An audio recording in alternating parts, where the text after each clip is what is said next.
to get TRAKing.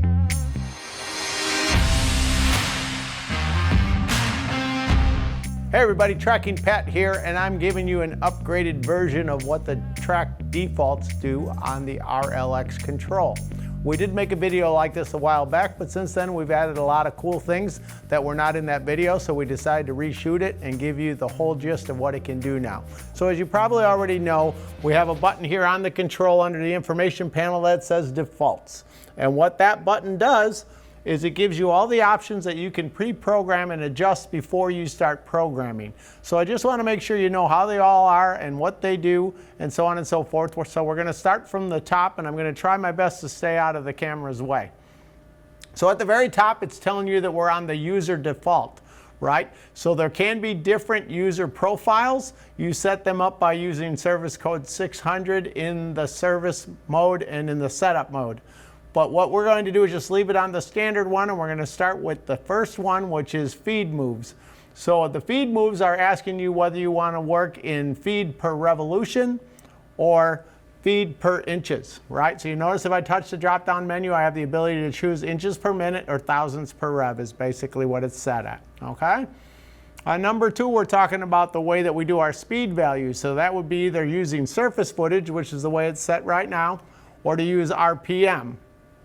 Normally in a lathe, I like to always use surface footage and RPM because you're always changing the values in your diameters. The third one is the spindle speed, right? So for drilling and tapping events, you can change it from RPM to thousandths per rev, but it really makes more sense to keep it in RPM, so I didn't do that one. I'm not going to open every single one of these drop-down menus because my hands just get in the way, and I think you already see how they work.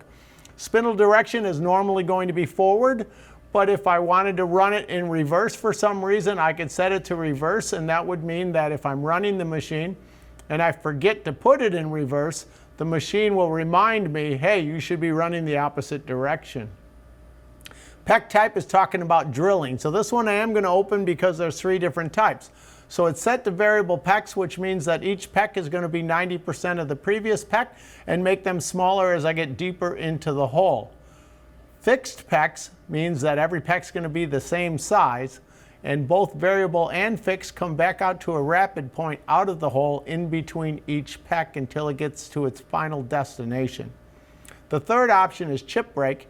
Chip break works like fixed PECs where they're all the same size, but the difference is it only backs off about 20 thousandths to break the chip and then goes farther into the hole.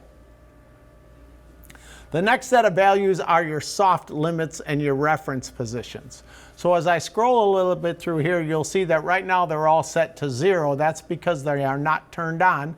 Right below the first four values, you see limits on or off. This is something that isn't used a whole lot, but if I've got a work envelope that I do not want to exceed, I can put in there the values for both X and Z axis and how far to go in either direction. And if for some reason I tell it to go outside of those boundaries, it will give me an error and tell me that I'm leaving the area that I pre-programmed. Below that on-off switch, you'll see that it says home position for the X, and for the Z, I have it set at 6 and 6. So that means if my part 0 is the end and the center of my part, when it goes home for a tool change or at the end of a run, it's going to go to 6 inches in diameter and 6 inches in length from Z. The seventh one is asking whether I want the machine to work in units that are either inches or metric.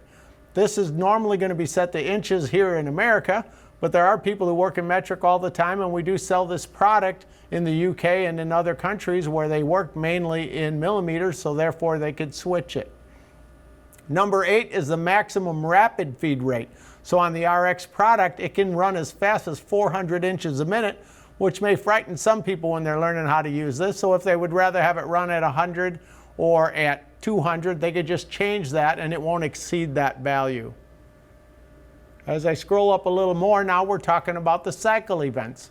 So in the cycle events, we have the choice of whether the roughing cycle uses depth per cut or just number of passes, and you let the machine figure out what the depth of cut is by how many you tell it to use. Under finish cut, we have a pre-programmed finish cut for 25 thousandths. Underneath that, we have the ability to tell it whether we want to add a separate finish cut for the Z-axis. It used to be that you had to open this up through the options page, but now we can just tell it, hey, I always want to have the option show up and give me the choice on what I want my Z finish cut to be. And when I do use that, the Z finish cut here is 2/1000 of an inch. Generally, we want to keep that pretty small to prevent any kind of chatter. The retract distance for a cycle is set to 20 thousandths, so that means after each pass, it's going to move 20 thousandths away from where it is and wrap it back to take the next cut. It is adjustable to whatever you might need for any particular circumstance. In a threading event, we can use number of passes or depth per cut as well. However, normally we would set it to number of passes so that it works like drilling pecs, where each pass is lessened by 10% of the previous one, which allows it to use a smaller cut as it engages more of the tool to cut through the threads. If I scroll a little higher, we get on retract distances, and these are talking about outside threading and inside threading. So in this case, it's set to 50 thousandths for outside threading, but 20 thousandths inside. Usually the inside is what you got to worry about, because if you back off too far, you might hit the other side of the hole with your threading tool. But again, they can be adjusted to anything you need to make it work within your boundaries. 11 is talking about grooving events. So the finish cut, of course, I can pre-program. That means when I'm doing the actual program, it'll auto-fill that 5 thousandths. And so I just have it set to that. The finish cut type is continuous move, but you can make it where it cuts one side and then cuts the other on the finish cut. Step over percentage, I'm using 95% of whatever size tool I use. So it's basically going to just overlap itself as it roughs out the groove before it goes and does that finish cut. And then the peck type, while I'm doing a groove, if I wanted to break chips, I can tell it the same thing. Do I want a chip break? Do I want to use variable? Or do I want to use fixed? Underneath that, you'll see the difference of Conrads and chamfers at the top of a groove. So what that's saying is, it used to be that in a chamfer or a radius type of an event inside of a groove, if you wanted a radius on one side, you had to have it on both sides. This allows you to separate it, so I could have a chamfer on one side and have a radius on the opposite, and you can do that for both the top or the bottom of the grooving event. Event 12 is talking about boring, so in there you can adjust and control the finish cut. Again, keep in mind, this is just auto-filling what goes in your program. You still have the ability to change it in the program if you want to, so these variables are set to what you're going to do most of the time. The retract distance is also adjustable, but just like with a threading tool, you may not want it to retract too far so that it doesn't hit the wall on the other side. A cutoff event, it's telling me whether or not I want to have a certain kind of chip breaking or not. Same events as it does before and the same choices. Under 14, we're talking about the files you can see. So when you're in the program in and out mode, you have the ability to only see the kind of files that a ProtoTRAK can run and open. Or if you're networking the machine or something like that, you can turn this button off so that you can see anything like JPEG files or any kind of illustrations or anything else that might be in your network, so that you can also see them, review them, or in some cases open them to add to a program. Under Verify, you have a couple different ways now to display the way the tool looks. So you can use transparent or you can use solid. And so the difference between the two is whether you can see through the tool as it's doing the work.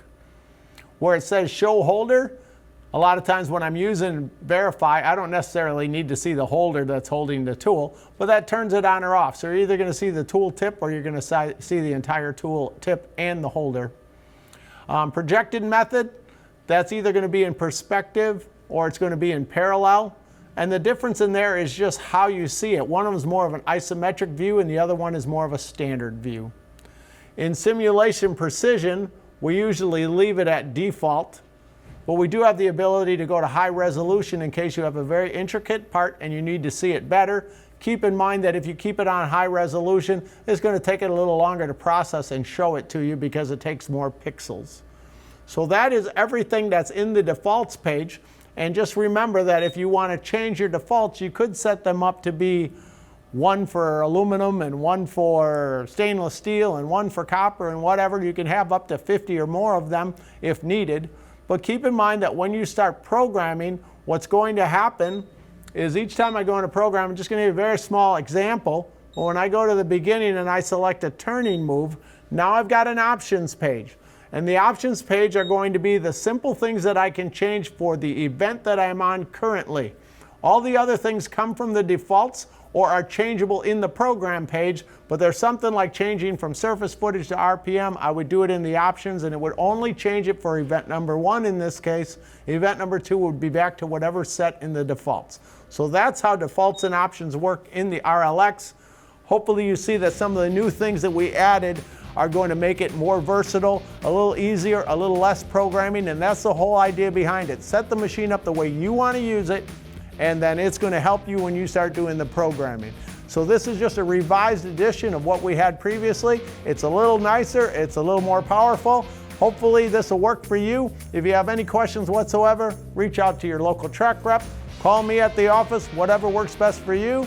I'll see you in the next video. Until then, remember as always to keep on tracking.